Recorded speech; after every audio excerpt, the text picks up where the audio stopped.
So, hi, my name is Karin, and this summer I participated in the Teadusmalab project. Um, and I was part of the STCube2's communication subsystem. And I worked together with Martin, who is actually in the picture.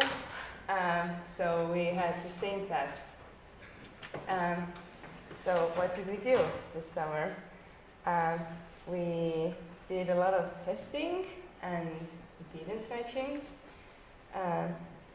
So the first task was to measure the output signal's power. In itself, it's not too difficult. Like, you just kind of give the board a command and you can see how big is the, or how strong the signal is.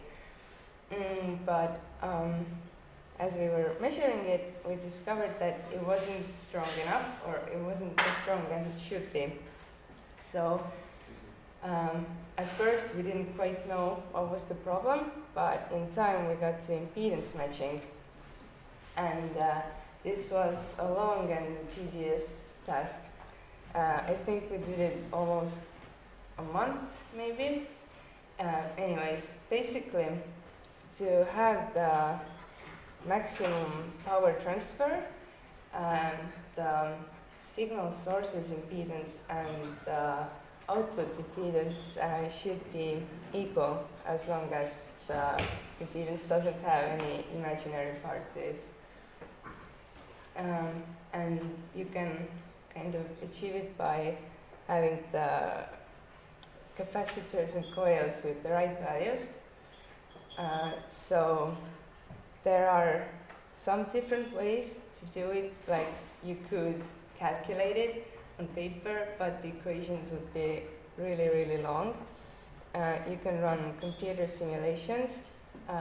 We did that a bit with LT-SPICE, but I don't know, it wasn't really working for me. So then we used the Smith chart. I actually have a little picture of it later on. Yeah, it was, we had a software where you could, like, in a way, like, simulate what was gonna happen, or not exactly, but kinda. That was, like, helpful so that you could kind of predict what was gonna happen, but it wasn't, like, exactly one-on-one with what was in real life, because that's just how electronics work. And also we did a lot of soldering, because to match the impedance, you need to change the components. And yeah, I actually got, like, a lot better at it this summer. So that was my contribution to STCube. But what did I gain from this project? Well, first of all, I went into it without knowing anything. Like, I didn't know what was expected of me and what I was going to do the whole summer. So I really stepped out of my comfort zone and also expanded it. And I got some new good habits of, like, writing things down and organizing my work. And of course, I got a lot of new knowledge. And actually, that there is the Smith chart, if you would like to know. And that's it. Any questions?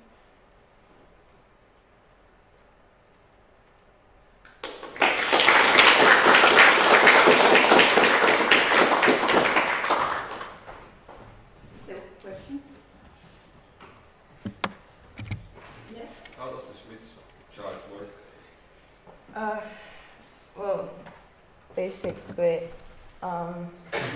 this is the, like, line where, so here is resistance 0, here is 50 ohms, and here is infinity, basically.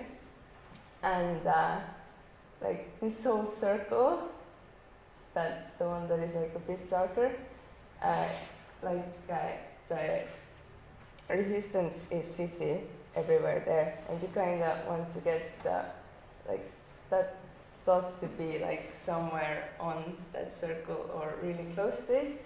So you can like add components, and they will like add to that line, kind of. I don't know. Did you understand anything? There's resistance, and the other one is the imaginary. okay. There is another question. Yes. Do you plan to continue with electronics? Yes. Like before, I didn't even think about it, but now it's actually quite interesting. Is there anything specific you are interested in electronics? Not yet. Maybe in the future. Okay. Resistance. More questions? If not, then thank you, Karin.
Hey everybody, so I'm Frida, as you all know now, and this summer I was part of the ASCS team, short for Attitude and Orbit Control System, and as the name itself says, the main goal is to determine the attitude of the satellite, so we could know where the satellite is pointing and how it's rotating.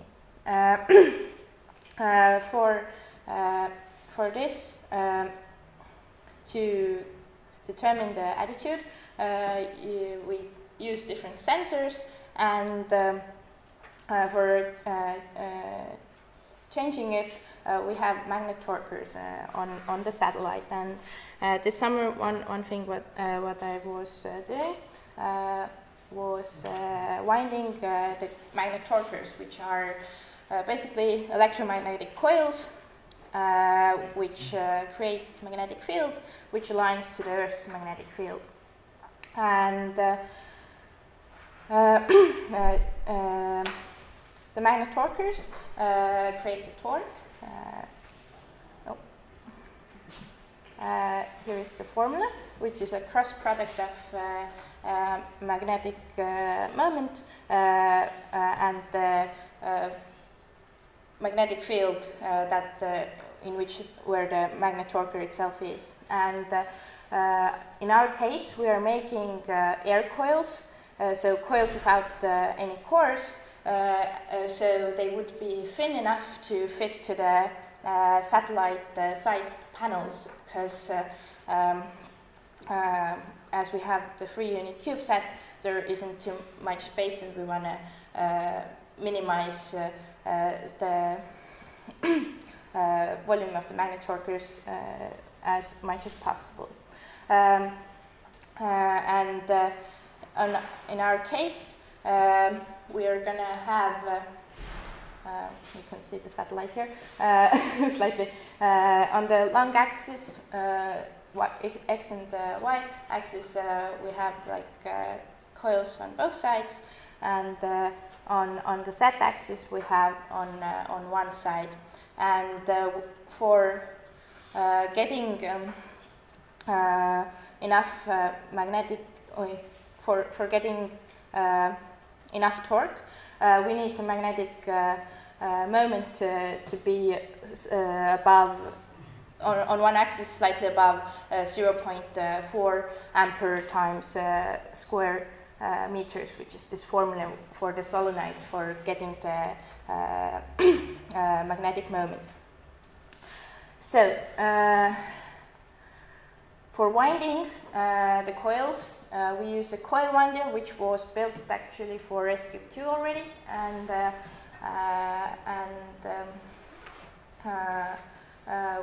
in here you can see that this is like the circle plates. In between there is a mold, and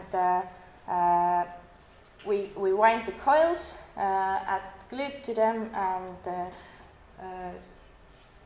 so here you can see the result. These are the two coils we want this summer, and there are some problems with the coils. For this shape, for some reason on the straight lines it started to get a little curvy, so we have to improve our winding practice, and for that reason we have new coils, and we want to try more spherical version of the molds and coils themselves. And maybe some idea how big they are. This is 80 times 80 millimeters, and this is 106 times 8. 109 times 60, and it's important that we have enough, big enough area in between the wires. What else? So also what I did this summer was inertial measurement unit testing. So we have 3 different kind of sensors that go under this unit. We have accelerometers, which we use for the closed loop control of the gold cast thrusters. We have magnetorquers to change to get the rotation to the satellite, and also gold cast thrusters, which are important for the S-Tube future mission to the moon, because we can't use magnetorquers there. Magnetorquers can be used only in low, in Earth orbit. So there are also gyroscopes and magnetometers. And the thing with the sensors is that they must be quite precise. The precision with the absolute pointing accuracy should be 0.25 degrees, in ideal world, because we have the as a payload we have the Earth observation camera, which otherwise, if we wouldn't have enough good enough precision, we would get blurry pictures and so on. So with those sensors, accelerometers, gyroscopes and magnetometers, they have to be calibrated before we can use them, because for getting the we have had the filter, so we could get the the right quaternions and the reference frame of the satellite. We need precise enough information, and every sensor provides some kind of noise. So we want to know what kind, how big the noise is in different environment conditions. That's why we're going to test those sensors in thermal chamber, because the temperature is one of the factors that affects the performance of the sensors, and also like with each sensor there is an additional test must be made like in their working field, because magnetometers should be tested in the Helmholtz coil, gyroscopes on the rotation bench, and accelerometers on the vibration bench. So this summer, the rotation bench, there is a rotation bench that Madis made, but it gives quite slow speeds, and there is a slight noise due to the stepper motor there, but for getting like higher speed rotation bench and with more precision, a new one is like in the work process at the moment. So this is like the prototype, where like the future hopefully be good rotation bench prototype. So here you can see the sensor board where all the sensors are that need to be tested. For our case, for the rotation bench, gyroscopes are important, and it is important that the rotation bench would create slow, like additional noise would be down to 0. So so there are like many additions that could be made with this prototype. There could, because at the moment it gives quite a lot of noise. One of the reasons might be the motor, and fixing isn't like the best at the moment, and we could add additional weight to the rotation bench, so it would be more stable. So there are like different ideas of what kind of rotation bench that there could be. Like it would be like super cool if we could have like a gimbal where we could test the ASS board, but now we're working on it. So I guess that's about it. Questions?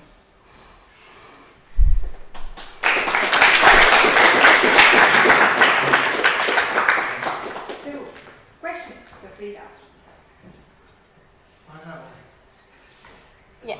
I would like to ask how long is one magnetic coil? You have that.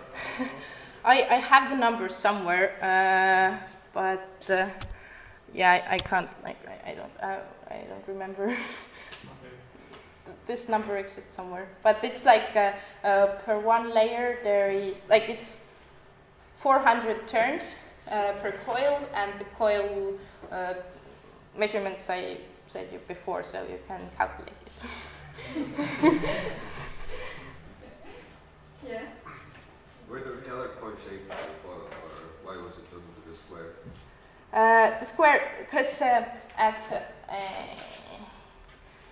as the magnetic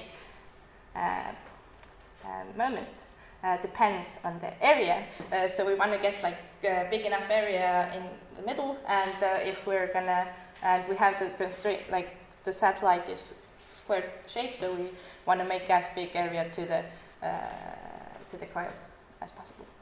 Yeah, but with this, is there like this practical problems with winding? Yeah, any more? Any more questions? No. Thank you, Frida.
Hello, my name is Annika Jaakson, and like Karin and Frida, I also participated in the Teadusmalev project this summer.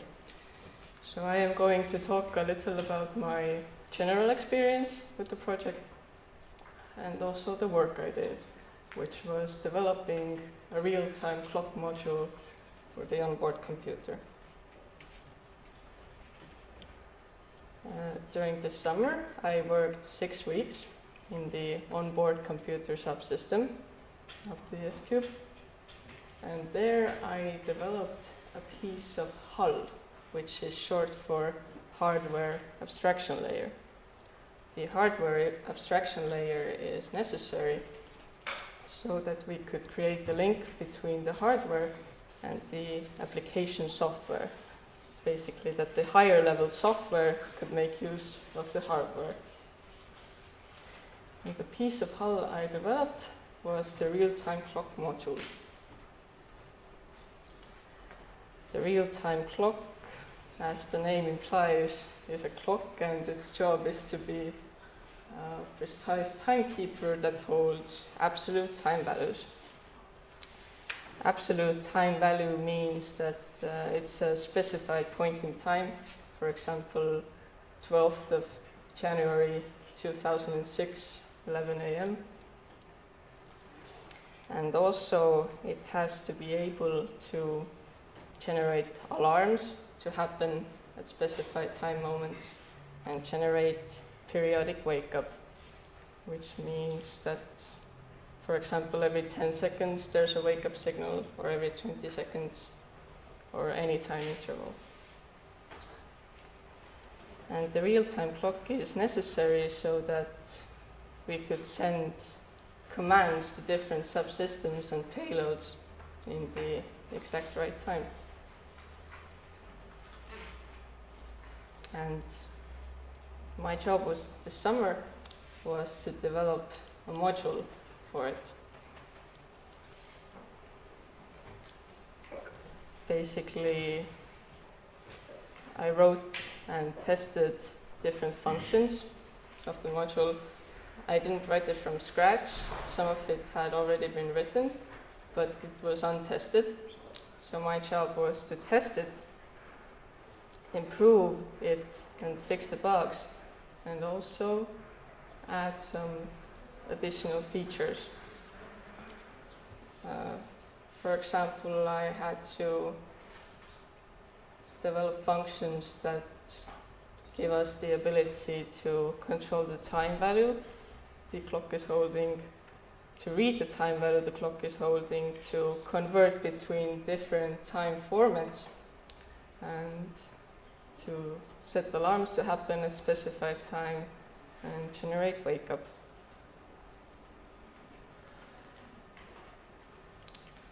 And of course, on the way, I endured some challenges, and the hardest part was getting started, because I had to catch up with all the work the subsystem had already done, and that was, in the beginning, it was kind of difficult. And also, in the beginning, it was difficult to put my work into the bigger picture, to understand how what I was doing would help the satellite. And also, since before coming to S-Cube, I had never programmed in C language before. Well, I had, but only like a really teeny tiny bit. So also in the beginning, I had to learn how to program in C and get the sense of some concepts that were previously unknown to me. But the challenges that I encountered were outweighed at least several times by all the gains that I got from the S-Cube. as I mentioned, I got a lot of experience in programming, which will definitely be useful in the future. I gained knowledge about the satellite, which itself was already pretty interesting. And I got to work in a great environment. At least I really like working in S-Cube, and especially in the onboard computer subsystem. And perhaps the most important part is that I got a lot of new contacts from not only from Estonia, but all over the world, from France, India, which was really cool. But yeah, overall, the 6 weeks that I worked in S-Cube this summer, I definitely think it was time spent well. And I think it's a nice thing to do in the summer, instead of just, doing nothing. So yeah, I am very satisfied with the other smaller project and my overall experience in S-Cube.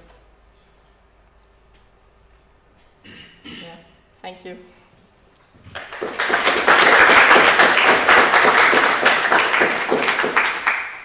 So, questions to Annika?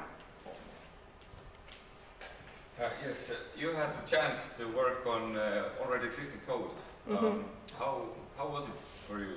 How hard was it to learn someone else's code, and was there any bad or good surprises?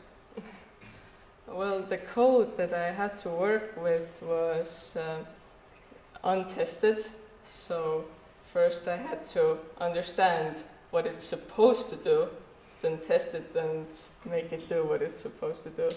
But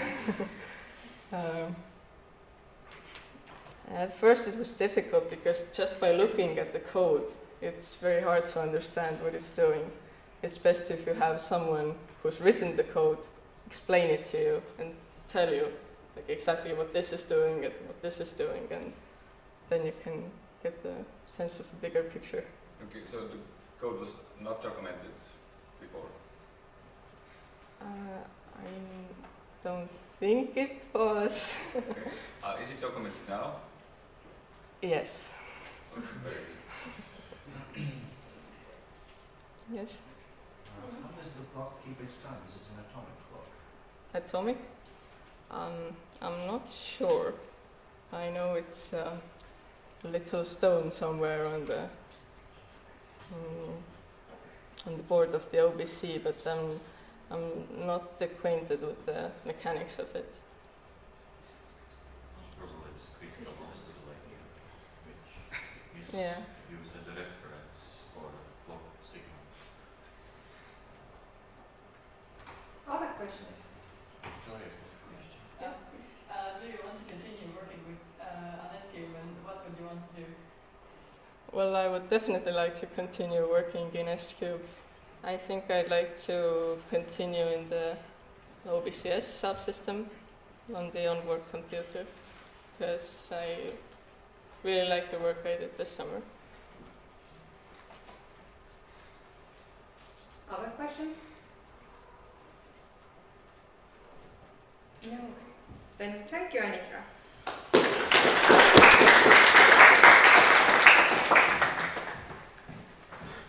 And now, Janis Dagis will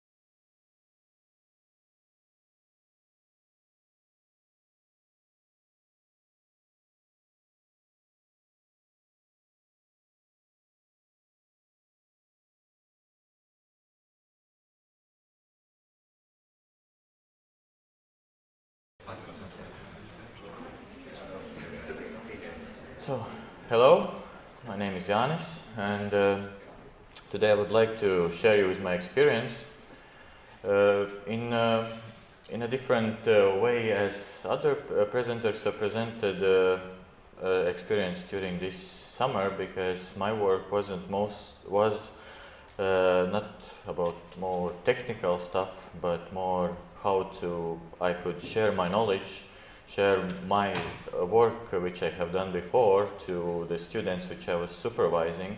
So this summer was like a challenge for me to become better as a team lead, as a communicator, and also as in a way a teacher.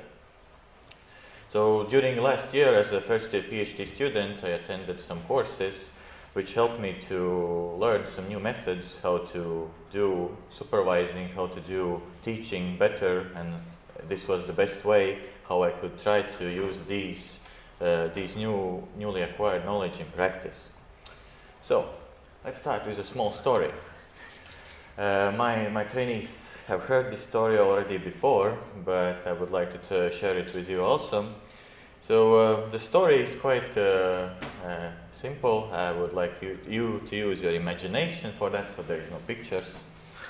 So the story is about two fish. One fish suddenly decided that the fish has gone sick of the living in water and it wants to explore the world. So it grew legs and went to explore the world. And after some time it came back to see its friend and to tell about the experience. So the fish talked, you know, I saw these amazing things. You have never seen them before.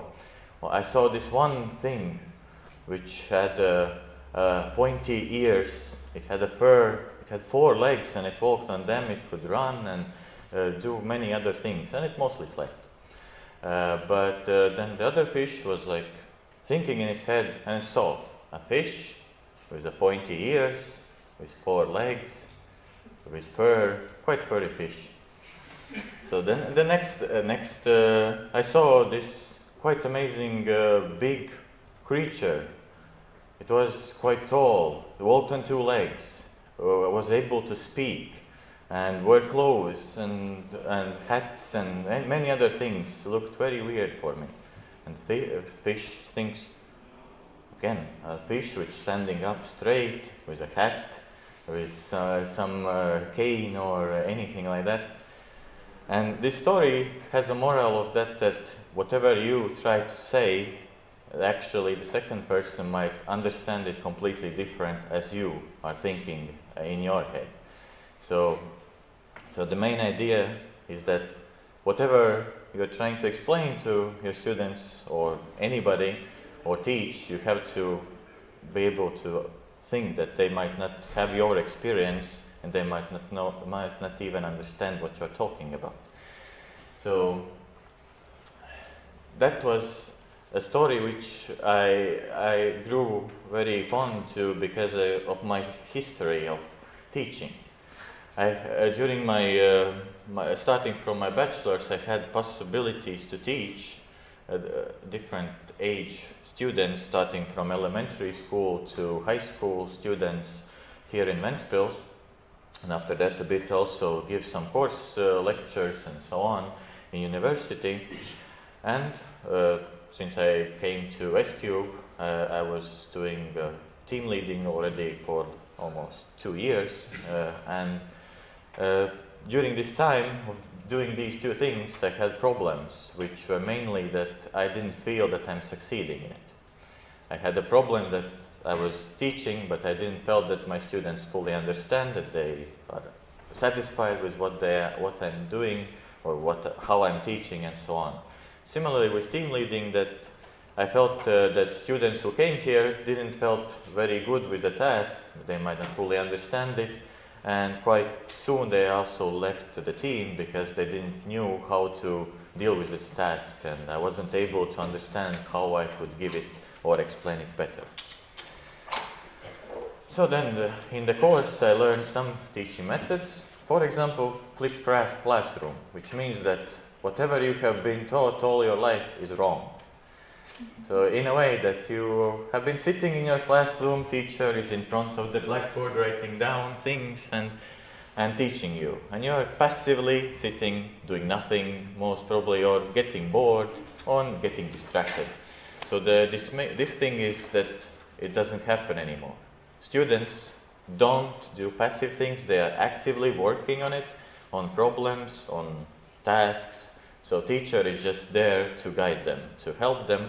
So that's also a good way how to do supervising, in my opinion. And evidence-based teaching, it's not to teach theory, but show here, there is a working device, figure it out why it works like that. And that was the thing what I gave to my students. They had a working communications board. They had to figure out why it works like that, how to use it, and how to program it. So, and one of the suggestions is always to be transparent in this case, because if you try to not say something or hide it or try to be gentle in some sense to say, yeah, you will learn it eventually, but try to be as transparent, as honest as you can, share your experiences, and it will, in my opinion, help. And this was my motto of this summer. I transformed my fears of being socially awkward and tried to be more talkative and tried to put some jokes in sentences. Yeah. So the way how we worked was I got it from my supervisor, my PhD supervisor, this first point, which is individual plan. So I had 3 students with whom I made an individual plan with every of them. It was between me and the student, so it meant that we shared what the students shared with me what the person wants to achieve during the summer, and we tried to write it down on the paper and to see what are the things what we need to do to actually succeed in it. So it looked like this. Basically, one point was personal goals. So do one thing, learn another thing, do something else, be more active, communicate more, anything what the person wanted, we written it down, whatever came up in this mind. So another one was results. So what do you want to see in the end of the summer? What do you want to do? What kind of a person do you want to be? What do you want to achieve during the summer? So that's what we did at the beginning, basically at the first day. So we had revision meetings every 2 to 4 weeks. It depends like how much work has been done and how actively students were working. And basically looked like this. So every time we sat down to the same points and looked how far has it been going, how have you been doing, do you like this, or do you want to change something, or we basically went through this same document to understand, is it actually the thing what you thought it is in the beginning, and maybe you want to change something. And the same for the results. How far have you been in your progress, and what we could do to actually accelerate it and achieve it to actually till the end of the summer. So one way how I wanted for my students to learn was to do the presentation about S-Cube communications. So as I said, I gave them communications board, learn it, ask me questions, and present it later on. So they had to explain other people how communications work. So it's not me who is explaining, who knows things very well and knows everything about it, but new students who learn it just now should try to explain it. So this was the way how we did the presentations. The main principle was to learn about S-Cube and its purpose. Why are we doing this even? Why S-Cube? What's the purpose of S-Cube and what so on? And we had a nice feedback loop.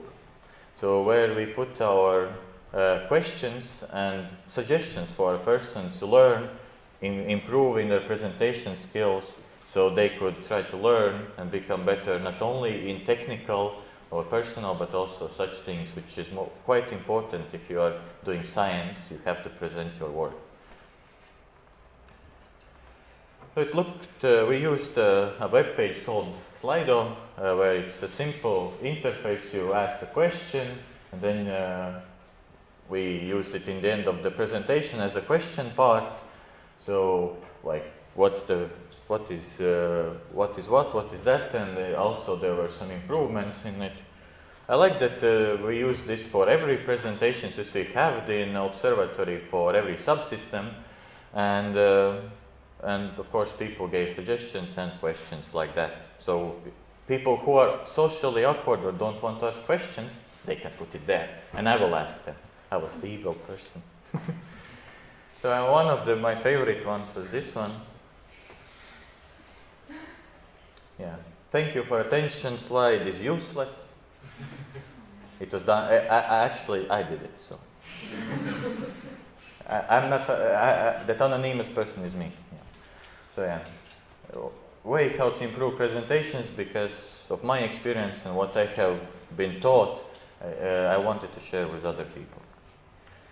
So every day during mornings we had small Scrum meetings. What does it mean?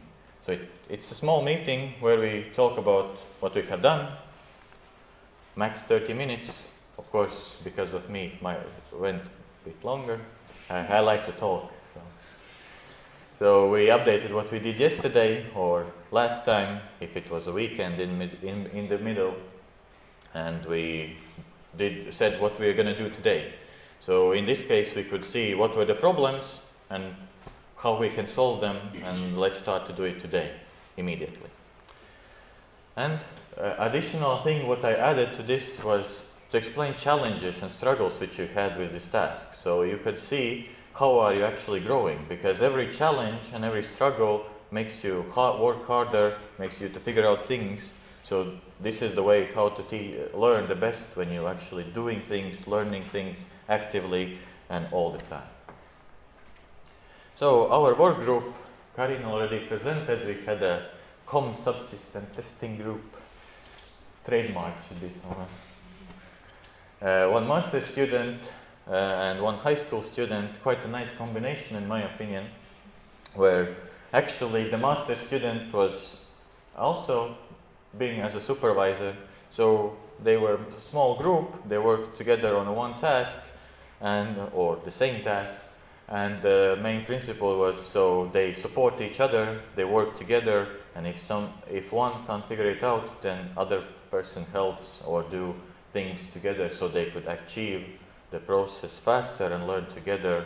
And as education levels in electronics were different, then they could have a teaching sessions as well between each other.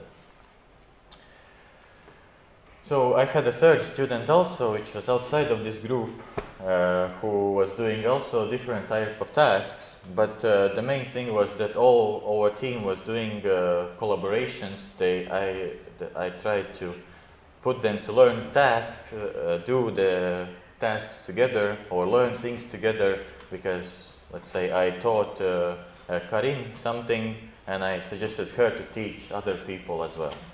So to be able to share your knowledge, you should try to teach it to somebody to make it fully understandable by yourself. So what are the results? I think there are quite a lot of them. And it goes on and on, in my opinion, because you can't kind of measure the things. You can measure these things as just what I gave them to do and what they have achieved. But in my opinion, lots of personal goals which stayed between me and my student are also achieved. So, about that story in the beginning.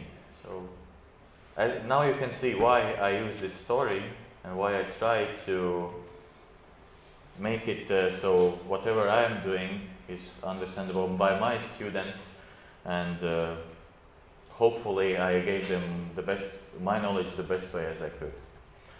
So in conclusions, there are a lot of teaching methods how you can do this. Like one thing was, for example, I explained something to my students and said, now write me 5 questions about this topic, what I told you just about.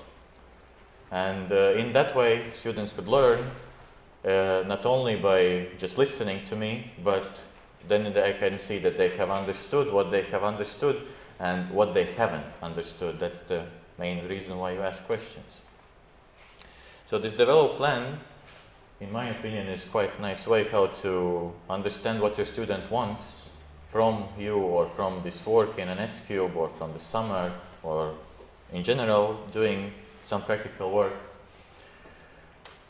I try to show these methods, so I hope my students would also use them later on, because why not? It's nothing to hide or nothing confidential. So if they like these methods, they can use them.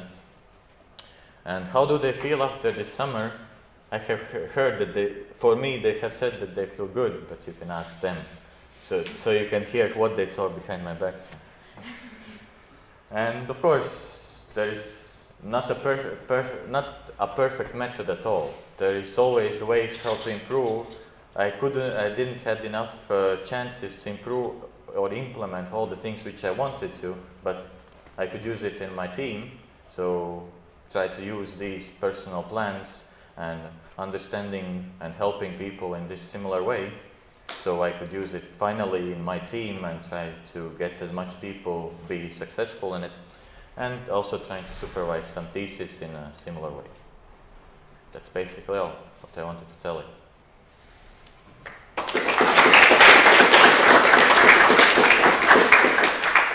So, does anybody have questions to Janis? Yes, 5 questions, please. Come up with it. Yes, one. First, I would like to say that your presentation was very good, and your teaching. I've seen on your students that your teaching was very good. And I have a little off-topic question. Why do you think that the thank you slide is a useless slide? Actually, the reason is quite simple. Why do you need to show questions? Do you have any questions or thank you for attention? You can first of all say it. Just why do you need to put it? I think people can hear you very well if you are presenting usually. And the main thing why I don't like these kinds of slides, because I can use this slide as the last slide. So you can see what I have done, and you can always ask questions, and it's easy to remind people what have you been doing, not like some question slide which doesn't give you any help at all. Okay, so you would rather have a content still on the screen, yes, rather than just blank screen. So this can generate questions, and can generate questions which you can answer as well. The next question, please. 4 more. But you can put a good joke on the last slide. True, I have done it before, but the reason, not the reason, but the problem with that is that sadly you have to know the joke very well, or the joke has to be general enough for everybody to understand it, and it's a quite tricky thing to do, and if you're not a full comedian, which I'm definitely not, then it's quite hard to do it, and my humor sense might not be the same as for everybody else here. Now, the third question. Yeah, the third question. One of your students said that that she learned to write down things and it helped her a lot. Can you tell us more about which documenting styles or platforms did you guys use? Mainly we use Google Docs, so it makes life much more easier in a way that we can share it. We can easily, like I can write some things and the student can write things, so, and we both see it in the same time. So Google Docs makes life much more easier in that aspect. And yeah, after that it's so easy to find it. You can use the same document for everything, or you can structure it and do many other things, and in my opinion then it makes life easy. Did you use Jira or Confluence? We used Jira at the beginning, as we had a task called impedance matching, which is the most hated thing ever. Then it took like most of the traineeship time, because it's definitely and sadly not easy task, then it kind of, in the beginning the Jira worked, but if you have this one task which you can't finish in like a day or two, then Jira slowly grew out of the everyday's routine. So the task management in that sense is quite difficult if you have these torturous tasks, let's call them like that, which it seems that they might never end until you finally find the solution. And it's a problem which I can't figure out yet how to solve. I have a proposal for a problem.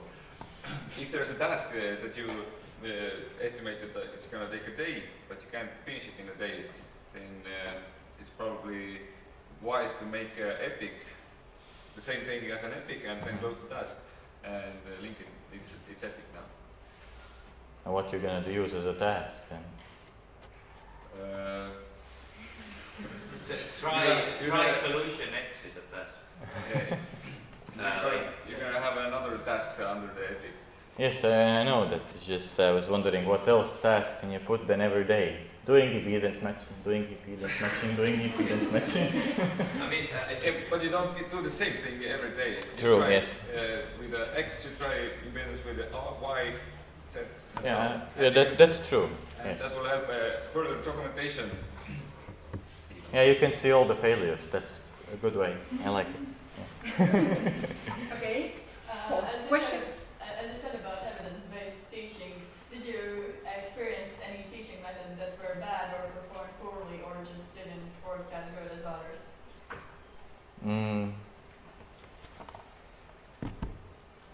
In a way, there were a lot of other ways how to do the teaching, and which I learned in that course, which was given by one of the world's best specialists in that field.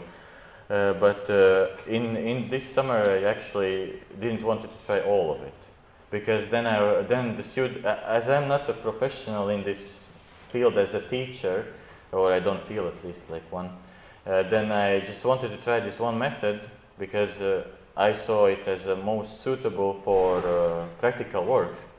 So I tried to use this part and to see how it actually ends up.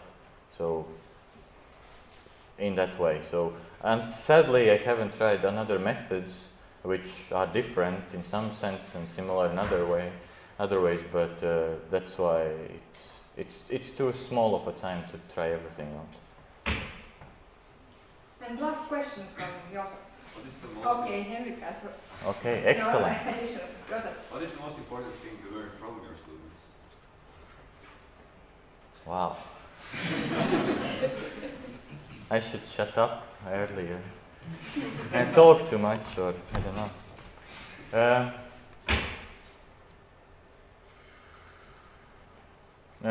The thing, what I think I learned is that the same thing that about the same fish story, that it's quite actually not that easy to explain still. The way how I try to explain things is one way, but the actual understanding is completely different. And I saw it all the time while I was trying to teach or explain things. I saw it that it not always works out very well. So that's why there are these backup things like, write me 5 questions about this. So then we can actually get back to it, but from different point of view. But it was the problem that I still saw it, that I'm not able to get maybe to the point or fully explain it, but then we can still try it again, but differently. And now, Henrik. How to find the balance between teaching the students and letting the students teach themselves. So as we are doing learning by doing basically in SQ and I believe in other organizations also, while it is very easy to not teach people, it is also very easy to over-teach people, like do task X, then you explain the task X, and then the students just become robots who do things, like in many universities and high schools, and what I see as a big problem in actually learning in universities. So how do you not overteach? One thing was I liked the one thing, like one phrase, Google it. That's the way how I could try to give the students to go and do it by yourself. And also the good thing was to have it the pair, because then if I would say just go and Google it, it's sometimes can get quite frustrating when the person is just sitting alone and trying to find out the solution, which I have had many times. So that's why I thought that the small group would improve this situation, because then people can talk and ask questions, and I encouraged both of them to talk, communicate, give each other suggestions, questions, tasks as well. So in my opinion, I thought that it could be a quite good way how to let them be independent by themselves. And if nothing worked, then I went to help. So I think, thank you, Jaanis, at that.